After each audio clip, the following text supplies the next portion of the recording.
radiyo televiziyo ubwiyunge uyu munsi turi kwa gatandatu ku itariki 26 z'ukwezi kwa gatandatu muri kumwe na Hategekimana Feliciane na Madamu Chantal Mutega dufatanye ibiganiro kuri radiyo televiziyo ubwiyunge. Banyarwandakazi turabasuhuza tubifuriza amahoro y'Imana. Nkasuhuza umutumirwa wacu w'Imena tugiye kuganira kuri uyu munsi. Madamu Chantal Mutega ndagushuhuje, watangira nawe usuhuza umutumirwa wacu muhani kaze kuri radiyo televiziyo ubwiyunge. Ndagusuje Felicien we dufatanye iki kiganiro, abasuje abari kuri technique badufasha kugitunganya no kugeza ku bakunzi bacu. Nsuhuje abanyarwandakazi n'abanyarwanda bose badukurikiye n'abandi bose bumva ikinyarwanda. Cyane cyane ariko nishimiye gusuhuza umutumirwa wacu intarumikwa y'Imena, uwo ni Dr Innocent Biruka, akaba n'umunyamabanga mukuru wungirije wa CNRD FLN. Dr Biruka nagutumiye kugira ngo utuganirize muri gahunda twageneye abanyarwanda bakunzi ba radio televiziyo ubwiyunge. Tugeze ku cyumweru cya 11 cya bya byumweru 12 ubuyobozi bwa CNRD FLN bwahariye kubagezaho uko ishyaka ribona ibibazo by'abanyarwanda n'umuti byabigeneye. Kuri uwa gatandatu tariki ya 26 Kamena mwaka wa 2021 tugeze mu gika cya 4 cy'iyo gahunda. Igika gifite umutwe ugira uti turashaka iterambere rirambye kandi risangiwe. Muri iki gika rero tugeze ku kiganiro cya mbere. Iki kiganiro kikaba cyahawe umutwe tuzanye umuti nyawo ku kibazo cy'ubutaka. Uyu munsi uko nabibabwiye umutumirwa wacu ni Dr Innocent Biruka, umunyabanga mukuru wungirije wa CNRD FLN. Dr Biruka, ijambo ni ryawe, wafata kandi ugasuhuza abadukurikiye bose. Akoze. Ndagushimiye Madamu Mutega, ndashimira na mugenzi wa Feliciane Hategekimana, ndaramutsa abanyarwanda bose aho bari hose, mbifuriza amahoro y'Imana kandi mbifuriza no kwiringira yuko ejo hazaba heza kurusha uyu munsi, igihugu cyacu kikava mu mage, ariko birasaba ko tubiharanira. Ishyaka CNRD FLN ryarabihagurukiye, rirabihagurukiriza mwese banyarwanda. Nimureke duharanire ku Rwanda rwacu ruvi kuzimu rukajya ibuntu, kandi tuzabigeraho. Ndabashimiye, tugiye ikiganiro cyiza. Turagushimiye Dr Innocent Biruka kuba wabonetse ngo tuganire kuri uyu munsi. Ni iby'agaciro. Abanyarwanda bavuga ko mu Rwanda hari miliyoni 12 ko ababishaka bazataha. Abanyarwanda nibaramuka bageze mu gihugu bose bazabona ahantu ho kubaka, bazabona ibibanza. Mwagira icyo mubitubwiraho? Ndagushimiye Feliciane, ndagushimiye kuri icyo kibazo. Reka mbanze wenda nturuke muri gakondo yacu y'abanyarwanda. Mu buhanga gakondo baravuga ngo ahari ubuhoro ngo agahuku urukwavu kisasira batanu. Ni ukuvuga iyo abantu babanye neza bafite amahoro, ntabwo bagomba byinshi kugira ngo babeho kandi babeho neza. Umuryango nyarwanda urimo uraguka kandi ugomba kwaguka koko. Kuvuga rero yuko umuryango nyarwanda waburira abana bawo aho bajye ku mutwe, ibyo ntibishoboka, ntabwo bishoboka.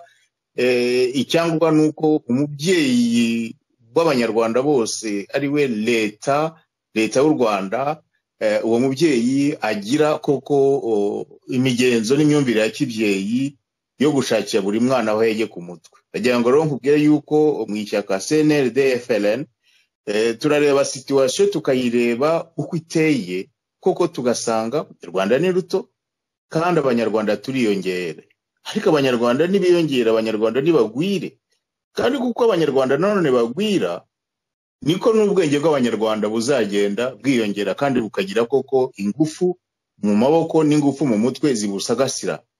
Mu Giswahili naho baravuga ngo mtajiri ngo na mali zake, ngo maskini ngo na mtoto na watoto wake. Nukuvuga abana b'u Rwanda nibiyongera by'ubwabyo ntibigomba kuba ikibazo, kandi nta mwana w'u Rwanda uzabura aho yegeye ku mutwe. Ishyaka ryacu rirabibona, rirabishushanya, rigasanga usibye ukwigiza nkana n'ubugome n'ubukeca bwa leta iriho, ntabwo umunyarwanda yagombye ntabwo umunyarwanda n'umwe yagombye kuba mu muhanda cyangwa ngo abe ikintu kimeze nk'abaringa mu gihugu cye atagira aho yegeye ku mutwe.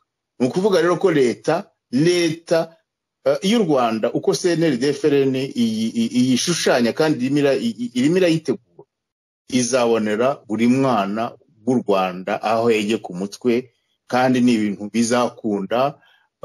Harimo uburyamirane bukomeye muri ibi bihe. Hari abanyarwanda bafite za hegitari na za hegitari, hari abanyarwanda bafite za famu, hari abanyarwanda bari muri za peyizana,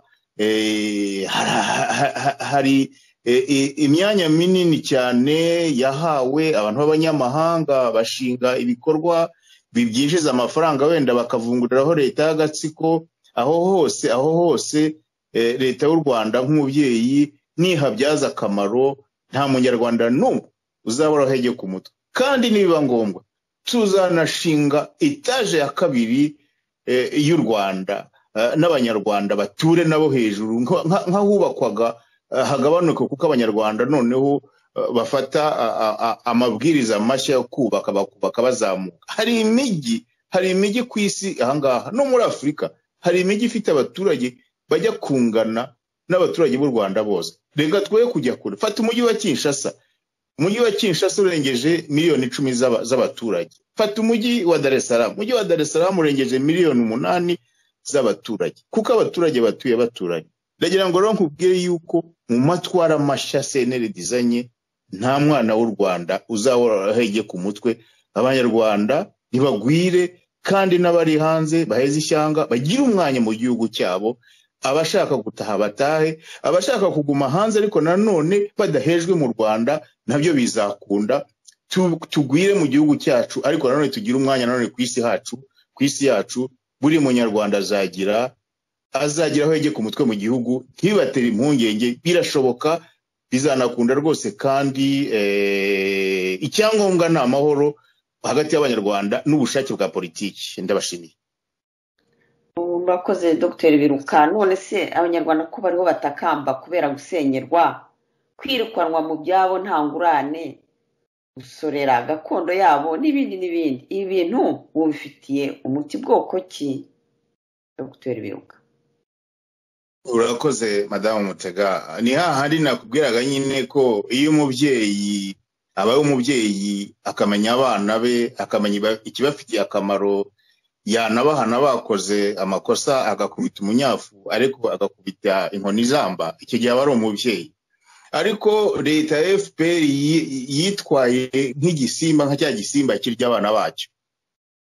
Ibyo rero biragatsindwa, bigomba gucibwa mu Rwanda, kandi bizacirwa n'abanyarwanda twese dufatanyije. Biriya bintu byo gusenyera umuntu cyangwa byo gushukisha umuntu busa, kandi mu by'ukuri unamutera ubwoba ku buryo yemera akakubisa, ukamushukisha akabiriti, nduzi ko ari akabiriti ngo muhaye aho atura ngo heza, bakagenda bakabacucika ahantu, noneho aho babimuye bakahashyira ibintu by'ibikorwa bibafitiye inyungu ubwabo,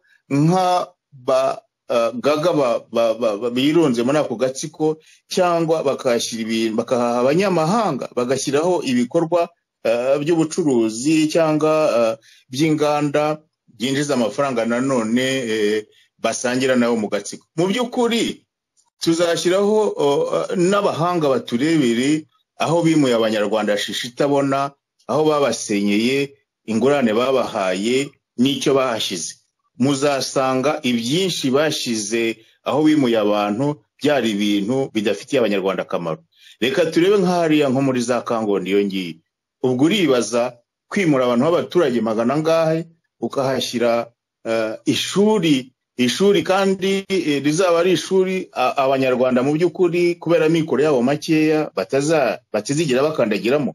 Ibyo rero bigomba gucika, kandi kizabica ni ubushake bwa politiki bw'uko abanyarwanda utagomba kubadurumbanya ngo bakoraho bari, uterekana neza yuko ibyo ugiye kuhashyira bibafitiye ingufu, bibafitiye akamaro direct, kandi nanone ntubimure utabahaye ingurane igaragara ni ukugira ngo nkubwire yuko mu gihe leta irimo yirukana abanyarwanda mu mujyi wa Kigali mu mijyi ikabirukana ikabacira mu byaro ikabacira mu kitumva ingoma kandi nanone ikabakurikirayo ibaka amafaranga mu by'ukuri badafite. Ibyo ni ibintu bigomba gucika kandi bigomba gucika nko mu munota umwe kubera ubushake bwa politiki. Noneho hakigwa ibibazo uko biteye n'ibisubizo, uburyo abanyarwanda amategeko agomba gukurikizwa kugira ngo batuzwe, amategeko akurikizwa kugira ngo bimurwe, amategeko akurikiza kandi akubahirizwa kugira ngo bahabwe ingurane, kandi n'ibikorwa leta yubaka yimuye abantu bikaba bifite inzego zibikurikirana ku buryo kuko bigaragara ko bifitiye inyungu directe abanyarwanda cyane cyane abimuwe aho ngaho. Ibyo rero nabyo ni ibintu by'ubushake bwa politike, ni imiyoborere mishya igomba guhinduka, kuko sinzi nimba warabonye nk'abaturage bahuye n'ako kaga ba Kangondo uburyo batakambaga ibyo bavugaga, baravuga bati ubuyobozi burihe, bati Kagame Paul arengwa dutabara. Ugasanga abanyagucwa b'abayobozi nabo mu by'ukuri ibyemezo birafatirwa hejuru bakabeshya abaturage ngo ejo muzahabwa ingurane, mu by'ukuri ugasanga nabo barabatamaje kuko iyo ngurane ntibonetse. Ugasanga nabo abayobozi b'utugari, abayobozi b'imirenge nabo ugasanga nabo batawe mu mutego kuko ibyemezo byo kwimura abaturage no kubadurumbanya byafatiwe hejuru, noneho bakababeshya ngo mubwire abo baturage ngo kuri iyi tariki ni bazabaha ingurane, ugasanga iyo ngurane ntibonetse cyangwa yaboneka ugasanga ni ntica ntikize. Ni ikibazo rero cy'imiyoborere ya leta, ni ikibazo cy'ubushake bwa politiki. Ibyo rero biri mu byo tuzahindura, biri no mu bintu bihangayitse abanyarwanda kandi baraje ishinga bigomba guhinduka byihutirwa.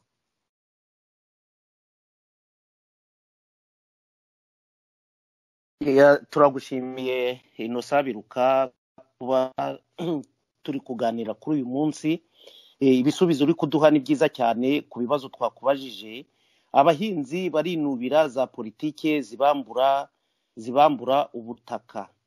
None mwebwe ku ruhande rwanyu ibi bintu abaturage barimo kwinubira leta bakorera, murumva muzashobora kubisobanurira abaturage, muzabigeraho mute Bwana Innocent Biruka? Urakoze Felicien Hategekimana. Tubanze icyambere twitegereze gatoya izo politike z'ubuhinzi. Akenshi leta y'agatsiko yagiye ituraho abanyarwanda itanabasobanuriye ngo bamenye impamvu, bamenye n'igikurikiye, bamenye n'icyo leta igamije. Akenshi izo politike ni politiki abantu sinzi aho bize, wenda bize amashuri ariko bize hanze, kandi bakaba ari abantu batanafitiye imbabazi, batanafitiye impuhwe umuryango nyarwanda, batanabona ingaruka ibyo byemezo barimo bafata bishobora kugera ku muryango nyarwanda. Hari politike nyinshi mu buhinzi, hari politike nyinshi muri urbanisme n'ibyo bintu byerekeye imitunganyirize y'imijyi, hari politike nyinshi byerekeye imitunganyirize y'ubucuruzi. Izo politike nyinshi zagiye zishyirwaho na leta y'agatsiko kubera urwiganwa bw'ibibera hanze, ibibera mu bindi bihugu. Ugasanga kugira ngo wenda bereke banki y'isi yose cyangwa ikigega mpuzamahanga yuko u Rwanda rwateye imbere, ubuhinzi ngo bwateye imbere, bafata ibishushanyo n'inka za shema za gahunda bazi inzobere zo muri ibyo bigega zikunda ku buryo bavuga bati natwe twateye imbere dukora ibi n'ibi, batanarebye mu muco w'umunyarwanda no mu myumvire w'umunyarwanda. Ubundi umunyarwanda ni mugirwa nake.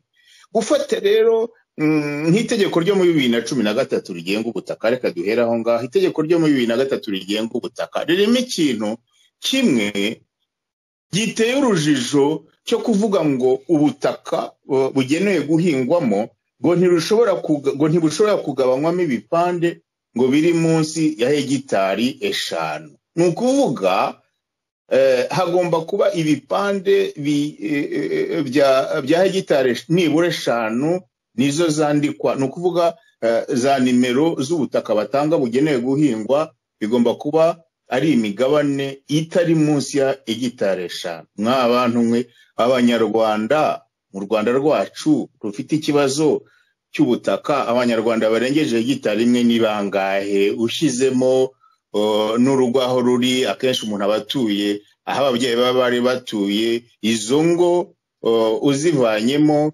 hirya yazo, inyuma yazo, aho wasanga ubutaka burengeje hegitari 1, hegitari 2, ni hangahe mu by'ukuri? Ubwo rero byateye izihe ngaruka? Byatumye abanyarwanda bibumbira hamwe mu bintu bimeze nk'ibikoperative, ni nk'amakoperative, ugasanga nk'ingo 6 ziribumbatanyije kugira ngo zuzuze izo hegitari 5, kandi nanone zigahingwa icyo babemereye guhinga, kubera ko baravugaga bati muri kare hazahinga ibi muri aya mezi y'umwaka. Ugasanga haje ibibazo by'imbago, ugasanga umunyarwanda nimba yifuza kohereza umwana we mu ishuri, cyangwa nimba yifuza kugura akamodoka, ugasanga umuntu cyangwa gusana inzu ye, ugasanga ananiwe kwaka inguzanyo muri banki kuko ntashobora gutanga ingwate ku butaka butari ubwe kuko nta cyangombwa afite kuko ntabwo ari ubwe. Ubundi umunyarwanda nimugirwa nake. Ubwo rero ugasanga abanyarwanda bavanywe mu byabo, noneho bajyana mu bintu bimeze nk'ibimina, nk'ibintu bimeze nk'urukomatanyo rw'imiryango. Ugasanga abanyarwanda rwose ibintu byo guhinga ntibashishikaje, kubera ko bazi ko n'ubundi ni hahandi ntibabemera guhinga icyo bashaka, kandi nanone bararebarebana kuko babafatanyije bakabamatanya. N'abavandimwe bavukana burya kuvuga ngo mwahuza ubutaka mukabuhingira hamwe, ntabwo ari ibintu byoroshye. Iryo tegeko ryo muri 2013 icyo nari mvuze cyo kugabagabanya ubutaka bugenewe guhingwamo ku buryo imigabane bitari munsi ya hegitari 5 kiri mu byo itegeko ryeje ubundi ku itariki ya 10/6 rihinduye, ko noneho bavuze yuko imigabane ishobora no kumanuka, buri mugabane ukagira byibura hegitari 1. Ibyo birumvikana harenda noneho byashoboka, ariko ni handi nanone abanyarwanda bujuje hegitari ni baki, kandi umunyarwanda nimugirwa naki, kandi umunyarwanda ashaka gukora utwe akadukora uko abitekereza mu ibanga, ntawe umureba hejuru, ntawe agomba kubwira ngo dukore ibi dufatanye ibi tugiye gute. Abanyarwanda niko duteye, kandi n'umuntu niko ateye muri rusange.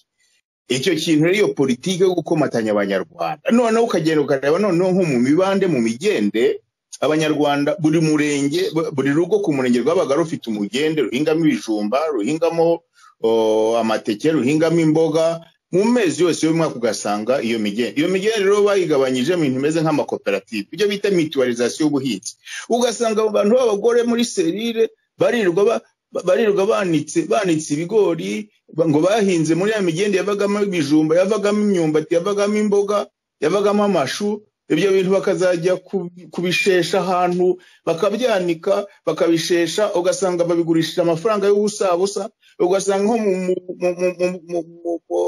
mu majyaruguru y'igihugu ahantu hari ikigega cy'ibiryo bimwe n'imwe nk'ibirayi, nk'amashu, ndagira ngo uvuge yenda nko mu Bugoyi, ugasanga abanyarwanda babarunze muri za logike zabo, ku buryo ugasanga umuntu wezaga nka tone 2 z'ibirayi, noneho aranabyeza adashobora kuryamo n'ikiro, ngo agomba kubijyana ngo mu makusanyirizo, noneho byose bikajya i Kigali. Hakaba n'ubwo bibura n'abaza kubitwara bikabura, bigapfa ubusa byose.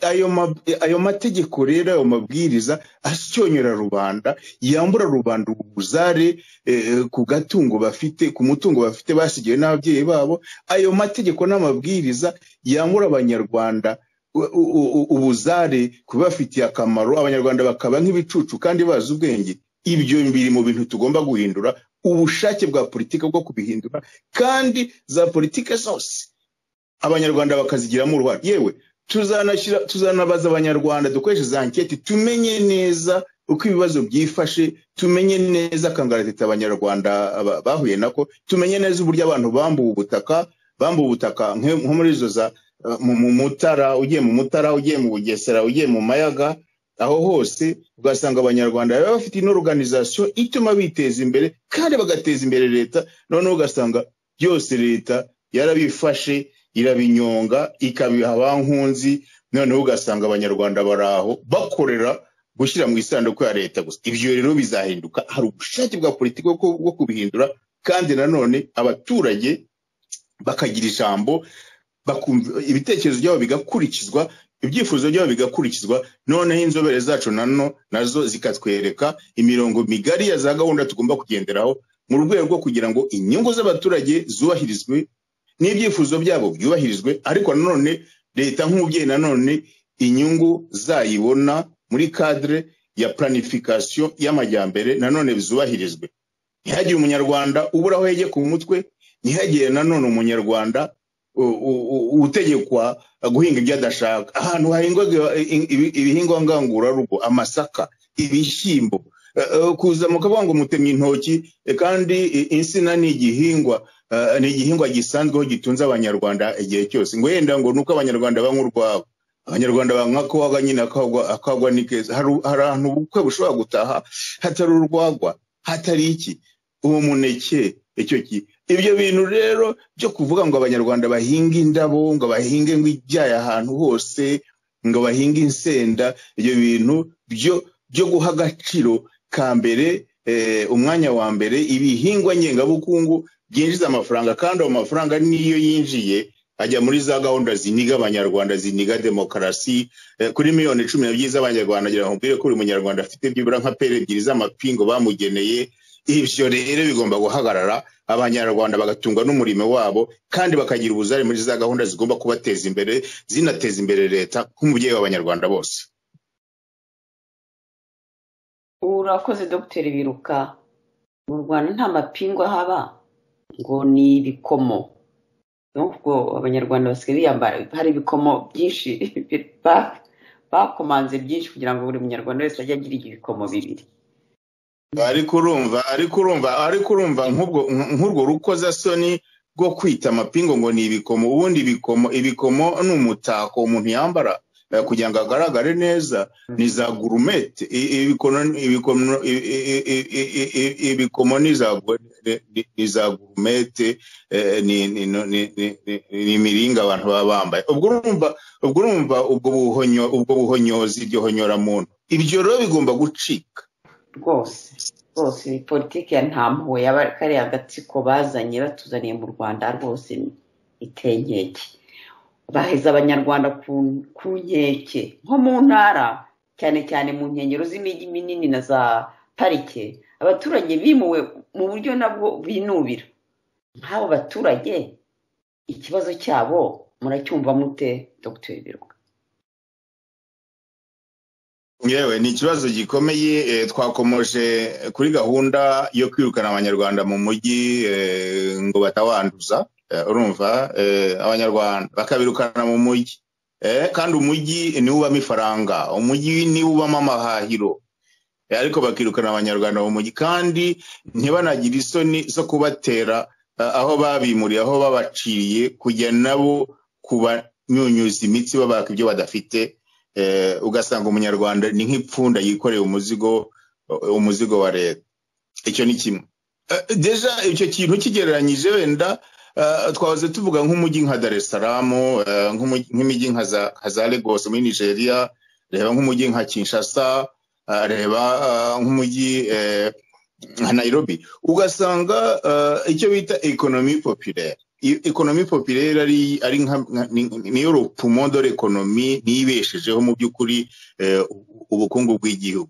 Donc birukanya abantu mu mujyi, no mu nkengero z'umujyi bashyiraho ibyo bita ngo ibishushanyo mbonera, ku buryo nanone udashoboye kubaka uko bashaka, kandi mu gihe bamuhaye atakirengeje, nanone nawe biba ngombwa ko nanone ababisa akajya nyamunsi nyine akajya aho ngaho. Noneho mu byerekeye muri za agglomeration zindi, wavuze nk'ibyerekeye mu nkengero z'amaparike, izi nkengero z'amaparike n'ahandi hantu hari ibintu nyaburanga by'u Rwanda. Ndagira nkubwire ko nko mu nkuka z'ikiyaga cya Burera, buriya bigeze, sinzi aho bari babirose, ngo gushyiraho muri 2005 na 2006 na 2007 ngo umushinga ngo wo guproduiza biodiesel. Ni ibintu bigezweho cyane, ibyo bintu byo kuvuga ngo u Rwanda ngo rwatembeye mu bintu ngo byo kubungabunga ibidukikije ngo ku buryo buproduza ngo na biodiesel ni ukuvuga iyo essence ituruka ku bimera. Birashimishije kubyumva no mu ndoto birashimishije, ariko ikibazo nuko nk'uwo mushinga bari bawize ariko batabonye neza ko ikimera igiti la plante iproduza ayo mavuta bavuga ntabwo imera mu Rwanda, ntabwo ihuye na klima yo mu Rwanda. Ubwo rero bimura abaturage bavana mu byabo bafata za hegitari na za hegitari na za hegitari barahinga. Ndagira nkubwire ko nkaho ngaho urumva leta yahombeje abanyarwanda batagira ingano kuko yize umushinga nabi. Noneho wenda nko mu nkengero za pariki y'Ibirunga urabona dufite kameme ikintu cy'umwimerere cyiza, dufite zirangagi, ariko nanone bafashe ikintu cya gahunda ngo yo kugira ngo bagure iyo parike kandi aho iri inkengero zayo zose bahagira akataraboneka, kuko n'ubundi izo ngagi abanyarwanda se bajya kuzireba ni bangahe ko kujya kuhareba hagebwa umugabo agasiba undi kuko ni amafaranga menshi, na za hoteli zihari usanga hoteli bahubatse muri ako karere kuyiraramo ari gutanga 1,500 y'amadolari. Mbese ugasanga barimura abanyarwanda bakashya ibikorwa abanyarwanda badanashobora, babirebera kure n'amafaranga n'amadovize yinjira akajya muri za gahunda zindi zafite n'ibifitiye rubanda akamaro. Nko mu nkengero ya parike y'Ibirunga bahaye abanyarwanda amezi make cyane ngo bayabubatse, babaha igishushanyo mbonera babubatse, noneho ngo abatabishoboye ngo bazimuke bazabaha ingurane. Hari abanyarwanda rero bagiye kwakaza inguzanyo mu mabanke, bagerageza ko kuvugurura barubaka uko bigize, ariko nanone ugasanga n'ahantu hahenze abanyarwanda batakigera. Abanyarwanda none bavuguruye ntibahenze, banarangije babura amafaranga yo kugira ngo bishyure izo nguzanyo. Ibi bindi bibaza nanone baboburije, nanone biba ngombwa ko nanone bagurisha, kandi nanone bakabagurira ku ntica ntikizi. Hari abandi rero benshi cyane babuze amafaranga yo kubaka uko babasaba, baboburije yo kubisa leta, yo kubisigira leta, abakiye baraza. Nkaho ngaho rero cyabaye ahantu henshi mu Bugesera hari hubatse ikibuga cy'indege, bimuye abanyarwanda batagira ingano cya kibuga cy'indege. Cya kibuga cy'indege koko cyo mu Bugesera, kandi bigaragara ko ari ibihugu bimwe na bimwe, singiye kubivuga hano, si ngombwa ko dutunga agatoki ibihugu byifatiye u Rwanda bagira ngo byaguze u Rwanda byararuguze nk'uko ushobora kujya mu isoko ukagura igare. Iriya aeroporo yo mu Bugesera muzatwigira ibyayo, uzasanga ni nkaho igihugu leta ya Kagame yakigurishije, nabyo bizasubirwa. Ariko himuwe abanyarwanda bangana iki?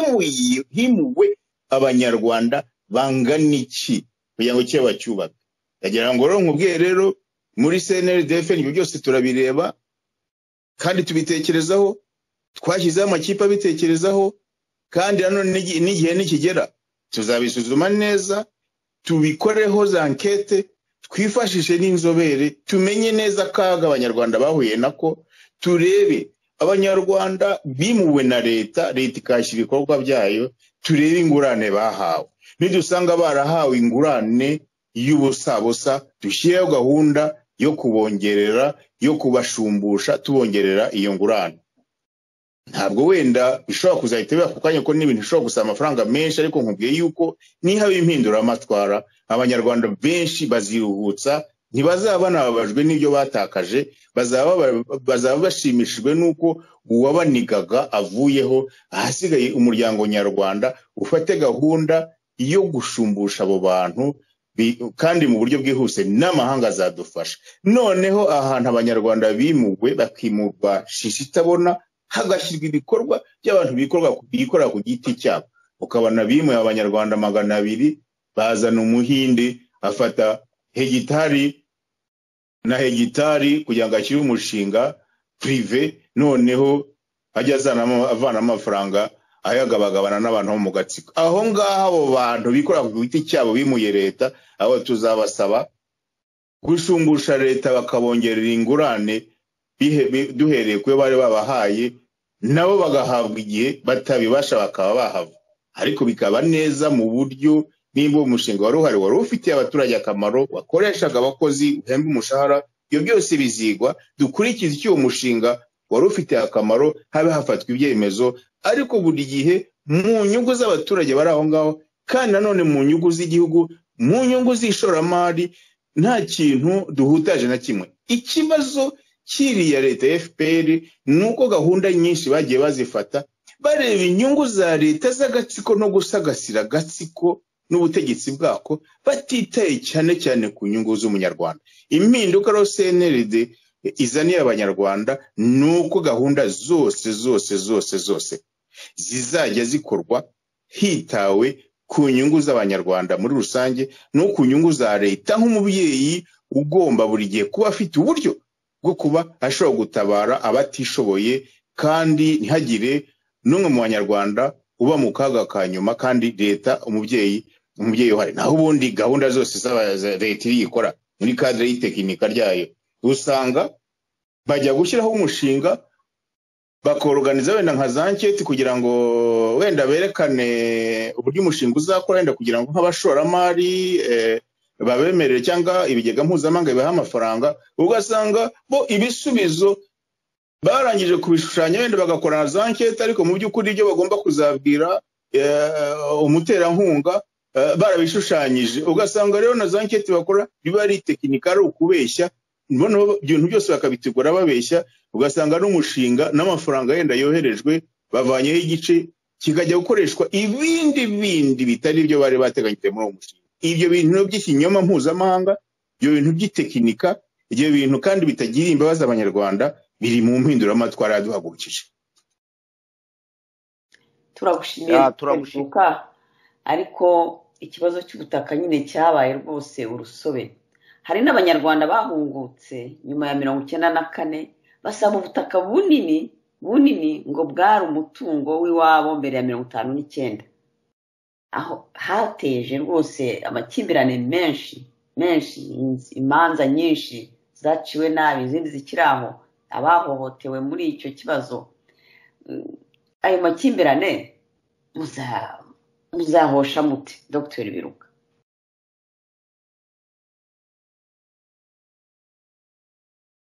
Urakoze Madamu Mutega, ni ikibazo kuko gikomeye, kandi mu muzo wa mbere hari abatahutse nk'uko mubivuga nyuma y'intsinzi ya FPR batahuka, ariko nanone baravuga ngo uhagarikiwe n'ingwe aravoma, bajya kwaka ubutaka.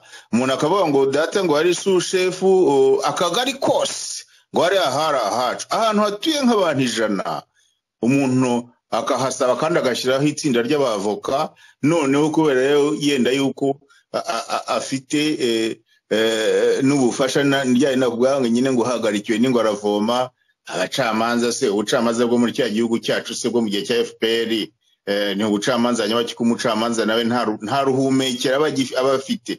Ugasanga umucamanza nawe aracunga kugira ngo arebe icyo leta yaba yifuza. Abo bantu rero ko bari bafite ijambo, yenda bo barimo bimura nta jambo bafite. Inkiko rero mu muzo wa mbere zagiye zifata ibyemezo by'urukozasoni, habaye imanza nyinshi ibyemezo, ariko akenshi ugasanga n'izo manza zaciwe kuzishyira mu bikorwa bibagatera nzamba ntibyo, kuko ntushobora kwimura abantu 100 bafite abagore n'abana bubatse banavuguruye bubatse ubuzima aho hantu.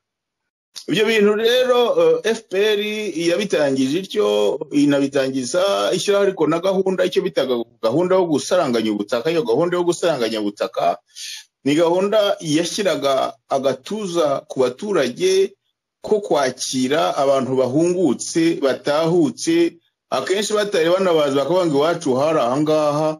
Noneho bakaba bategetswe, abaturage bakaba bategetswe kubatira ni ukuvuga kubakatira aho batuye, kandi ari leta ibahagarariye. Ugasanga kenshi abo ngabo bagarutse batari banazwa aho ngaho nibo bahaye aheza. Ugasanga wa muturage wundi asigaye anegetse ahantu hatagira ikintu kihera. Ugasanga wa wundi niwe uhawe ahantu heza azahinga, azatura hegereye umuhanda bityo. Noneho rero ndibuka nko mu mushyikirano, mu nama y'umushyikirano wa 2018, Kagame ubwo yaravuze ngo ntihazagire ngo wongera kumubwira ibyo bintu byerekeye isiranganya ry'ubutaka ngo n'ibibazo by'ubutaka ngo byafatiwe ngo umuti wa politiki ngo ni umuti wa politiki ngo n'inkiko icyo rero ni igitugu ngo n'inkiko nizive muri ibyo bibazo by'ubutaka ngo ibibazo byakemuwe ngo mu rwego rwa politiki. Kandi mu by'ukuri dusanga ikibazo cy'ubutaka ari ikibazo gikomeye cyane. Yego ibisubizo bya politiki ni ngombwa, ariko rero ntiwavuga ko nanone umucamanza atazabigiramo uruhare, ntiwavuga ko nanone amategeko ya leta atazabigiramo uruhare. Noneho ngo utange amabwiriza, cyane cyane ko amabwiriza leta y'agatsiko yatanze yari amabwiriza abogamira cyane ku nyungu z'abantu bari mu gatsiko cyangwa abankunzi b'agatsiko. Niyo mpamvu rero waje gusanga nko muri bisa 2023 na 4 na 5 ntagira ngo naguha urugero nko mu Mutara uko byari bimeze. Hari abanyarwanda benshi bakuwe mu Mutara bari bahatuwe barimuka shishitabona bakurwamo n'abantu bavuye za Uganda b'abanyamafaranga, ugasanga abantu batuye mu ku buryo muri 2007 habaye n'inama ikomeye mu Mutara. Perezida Kagame ubwe ajyayo avugira n'amagambo akomeye avuga ko abo bantu barenganye bagomba kurenganurwa bagasubizwa aho bari batuye. Kubera iki? Abantu b'abasirikare, abantu bavuye mu Bugande babimukira, singiye kuvuga ngo nabavantara, iryo jambo wenda si ryiza, ariko umuntu yabigereranya ugasanga nibo baje bakuramo abantu, ugasanga nibo baje aho hantu za mu mayaga muri za house za Payizana mu Bugesera, ugasanga hari abantu bigwijeho za hegitari na za hegitari bari mu abandi bantu. Ibyo rero bya politike yagiye iniga abanyarwanda bamwe namwe ikabambura ijambo kandi bakimukira abantu batanazi, ugasanga umunyarwanda abaye nk'umunyamahanga mu butaka yari yaravutsemo, ugasanga agizwe umunyamahanga, cyangwa ugasanga asigaye afite akantu k'intica ntikiza asigaye kandi yaratuye n'ababyeyi be bari batuye. Izo rero ni za gahunda tugomba kuzahindura, twebwe tugashaka ibisubizo bikomatanya politike ariko bikanakomatanya nanone ibisubizo by'amategeko, kandi umucamanza buri gihe akaba ari we urutare rugomba kurengera uburenganzira bwa muntu, cyane cyane ubwo burenganzira kwitunga, kuko umuntu udafite ubutunzi ntago aba ari umuntu, aba ari umucakara. Leta y'agatsiko rero ikintu kibi cyane yakoreye abanyarwanda ni ukubambura ubwo butaka, kandi ikabubambura mu buryo batategujwe, mu buryo badahawe ingurane, ugasanga ibasumbishije abandi banyarwanda, ugasanga hari abanyarwanda buzuye n'abanyarwanda wagira ngo ni abanyarwanda igice. Rero nibyo bintu tugomba kuzakosora. Mu by'ukuri koko ntihagire uvuga ngo hariya nari mpatuye ntiyerekane ku itegeko ribyemera, kandi wenda na leta ntibigemo kandi gwizanemo ibisubizo byiza biringaniza abanyarwanda kandi bishaka ko abanyarwanda bose bagira access ku butaka. N'icyo kintu niko karusho CNRD-FRN muri gahunda zayizanye, tazashyira muri iyo domaine ibisubizo bya politike gusa, tuzashyiraho inzobere zibaze zitwigire ari amategeko n'ibyemezo by'urusobe byatowe birimo ikintu cy'urujijo akenshi, ku buryo usanga n'abitwa ko babikoramo nabo batabyumva, pe. Kuko nko muri yo nama y'umushyikirano iyo muri 2018 ndibuka Perezida Kagame yavuze ibyo nyine muramuzi, noneho ahagurutsa Minisitiri Businge ngo asobanure. Minisitiri Businge avuga yuko ngo hari inama bari baherutse ngo mu minsi 3 yari ishize ngo yo kwiga ibyo bibazo. Kagame aramucecegesha ati ibyo ni mu bivemo, twafashe icyemezo cya politike, sinzongere kumva muvuga amategeko, sinzongere kumva n'inkiko zibyivangamo. Ubwo rero urumva ko cyo ni igitugu, kandi igitugu nk'icyo ngicyo gishobora kubyarira ishyano umuryango nyarwanda, kuko abanyarwanda bageze ku buce bashobora gukemura ibibazo byabo ku bundi buryo bubabaje, ugasanga dusubiye icuraburindi.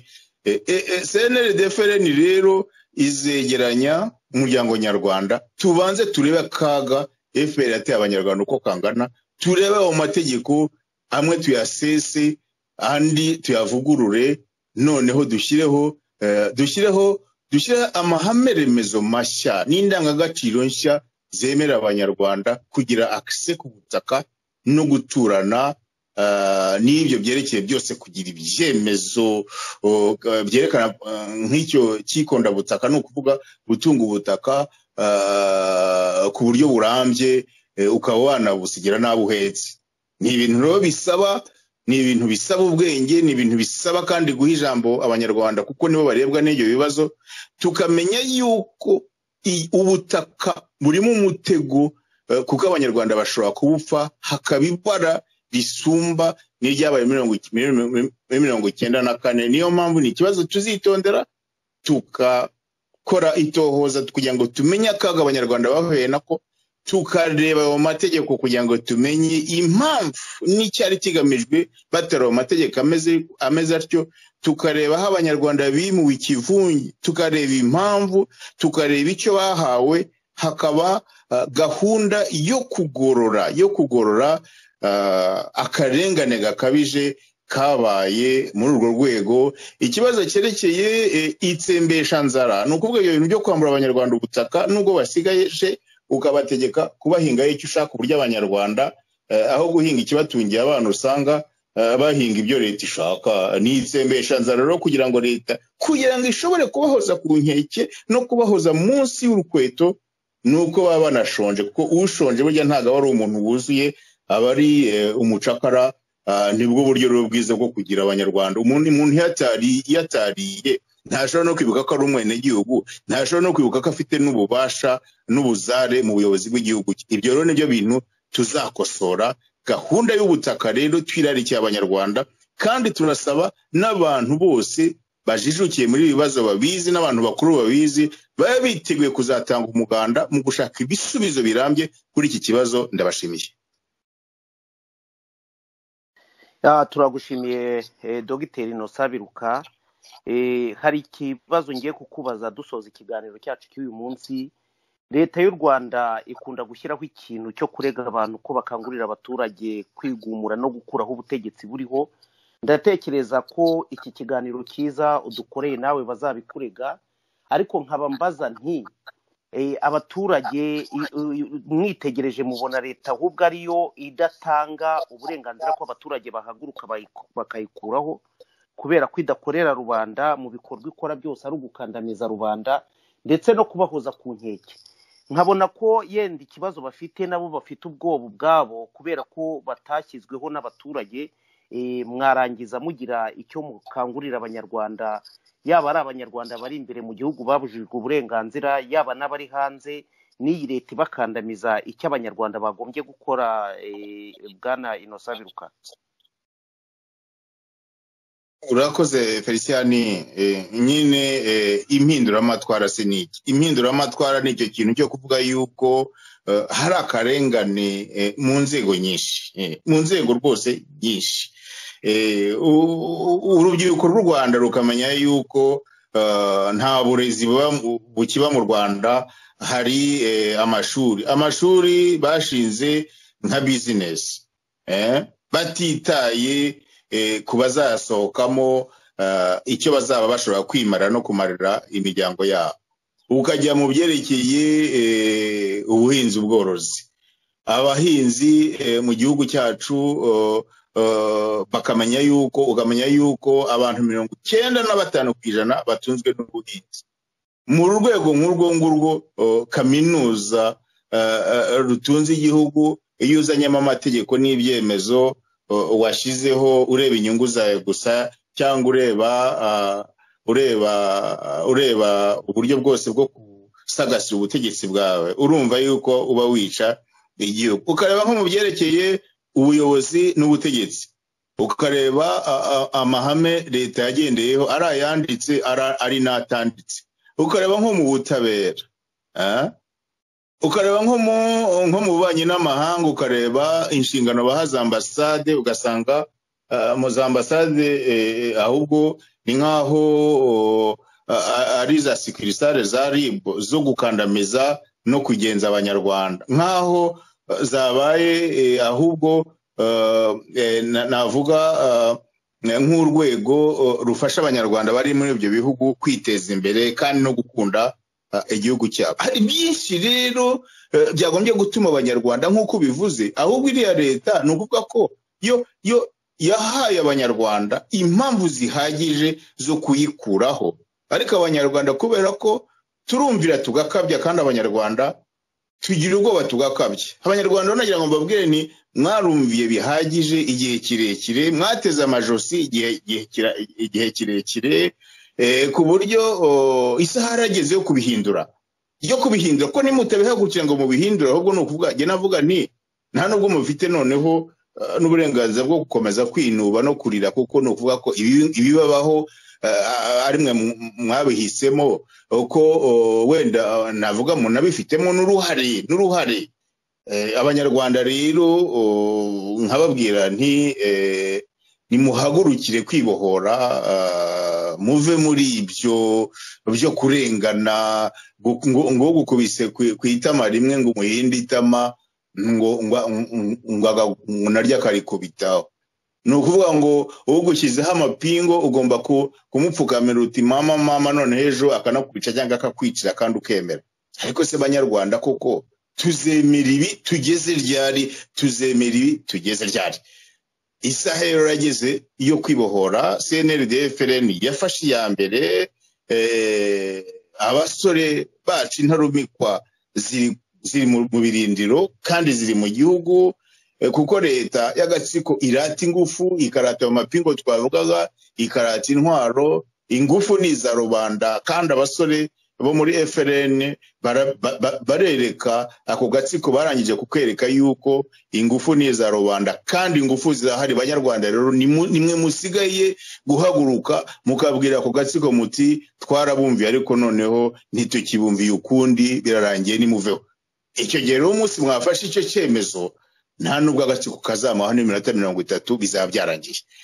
Nimuhaguruke rero twibohore kandi mwibishyire ejo n'uyu munsi. Muragahora n'Imana. Turagushimiye Dr. Innocent Biruka. Waganira nawe ntago yakwifuza guhagarika ikiganiro, ariko ni ngombwa ko duhagarika ikiganiro. Banyarwandakazi, turongera kubabwira ko nta muntu ukunda umuntu umufungira ubusa, nta muntu ukunda umuntu umwambura, nta muntu ukunda umuntu umutoteza. Iyo leta yirirwa igerekaho abandi ngo barakangurira abaturage gukuraho ubutegetsi buriho, iyi idakoresha iterabwoba. Nta nubwo ntekereza ko leta yatangiye muri 1994 yica, yambura, yiba, yagombye kugeza kuri uyu munsi ikiriho. Nk'uko umutumirwa wacu abivuze, ati ubwoba leta yadushyizemo n'ibyo bituma ikomeza kudukandamiza. Mureke dushira ubwoba, iyi leta y'igisuti tuyikureho, mwishyirireho ubuyobozi buharanira inyungu z'umunyarwanda n'inyungu z'igihugu. Turongera tubwira abanyarwanda cyane cyane muri CNRD na FRN ko abategetsi n'abakozi ba rubanda. Uwo ari we wese iyo umuhaye akazi ntashobore kurangiza imirimo wamushinze, uba ufite uburenganzira n'imbaraga zo kubakuraho, noneho mukishyiriraho abandi bantu bumva, bakurikiza amategeko, bakurikiza amabwiriza agendeye ku mategeko kugira ngo barangize inshingano biyemeje. Ndagira ngo mbabwire ko banyarwandakazi, nyuma y'iyi leta ya FPR ndatekereza neza ko abanyarwanda batazongera kugira akaga nk'akaga abanyarwanda bahuye nako, igitugu abanyarwanda bahuye nacyo muri iyi myaka yose ishize, kandi ibyo byose biri mu maboko yacu nk'abanyarwanda. Twongeye kubashimira rero tubabwira ngo mukomeze kugira amahoro y'Imana kandi mwihangane, nta joro ridacya. Abanyarwanda barababaye, ariko akababaro tugira natwe ubwacu tukagiramo uruhare. Igihe kirageze rero muhaguruke twirwaneho, kandi ibyo dukora tuzabiraga abacu bazasigare bishimye, ntidutegereze ko hari undi muntu uzabidukorera. Tubasezeyeho tubabwira ngo mukomeze kugubwa neza. Murakoze.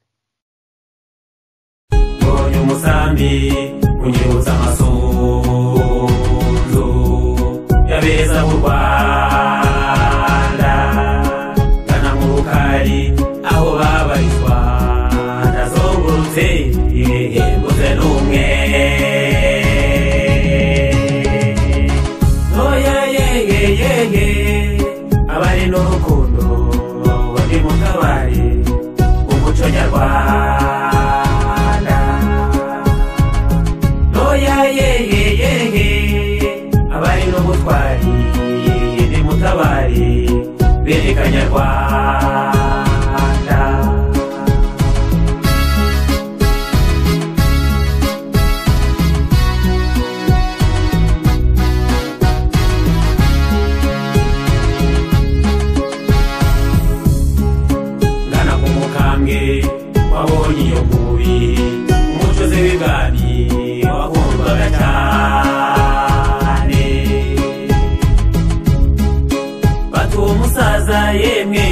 ntimwibagirwe ntakiriho yiciwe impanga oya ntakivugwa yaguye mu yamanga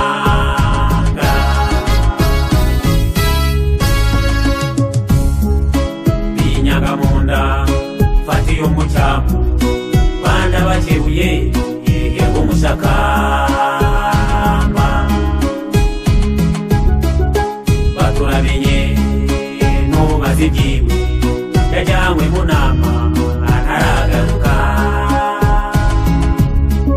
yajyanye n'amanzi kagerukana mu mizi bajyanywe aramagana ntibagarutse oya bajyanywe bashorewe ntibagarutse oya yeyeyeye abari n'urukundo bari mu kabari umuco nyarwanda oya yeyeyeye abari n'ubutwari ni mu kabari bereka nyarwanda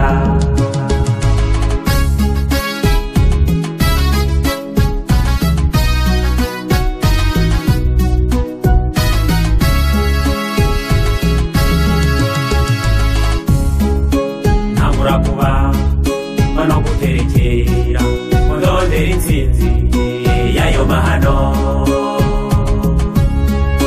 batereka intsinzi iri muri mwebwe ntimwabimenye